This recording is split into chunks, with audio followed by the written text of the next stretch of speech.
I'd like to interrogate the question of age. You've chosen to, or the Minister has chosen to amend the definition of adult, leaving an individual of or over the age of 18 years. And we heard through the evidence in the Justice Committee, which I was enjoyed being part of for that period, that there are a number of questions arose about age. And I'll be interested to see which of these were part of the consideration in choosing to keep it at 18 with some changes. And I have my amendment paper number 475, which you'll be aware of. There are a number of countries, Argentina, Brazil, but the one that I would know best would be Scotland, that now have people voting from the age of 18. Sorry, they have moved from the age of 18 to the age of 16. And there are a number of reasons for this. One is the idea that they are perfectly competent to analyse and vote. Another one is that they have longer to put up with the results of the election, if you like.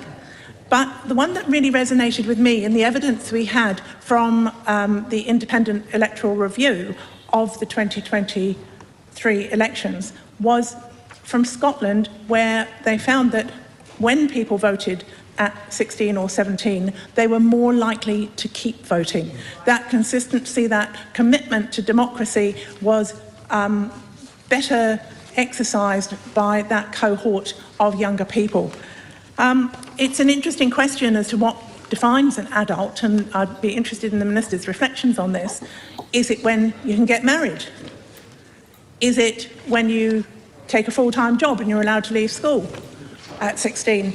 Is it, given we're in New Zealand, when you're allowed to drive, being that one of the great markers of reaching some kind of form of independence? Or is it, as Mr Cameron Brewer's bill about life jackets, you're allowed to make life-saving decisions once you're 15, or in fact, you can skipper a boat at 15.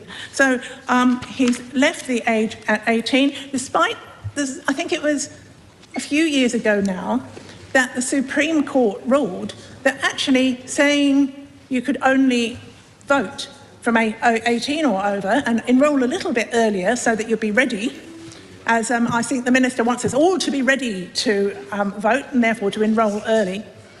The Supreme Court said that it was unjustified age discrimination not to allow 16 and 17-year-olds to vote.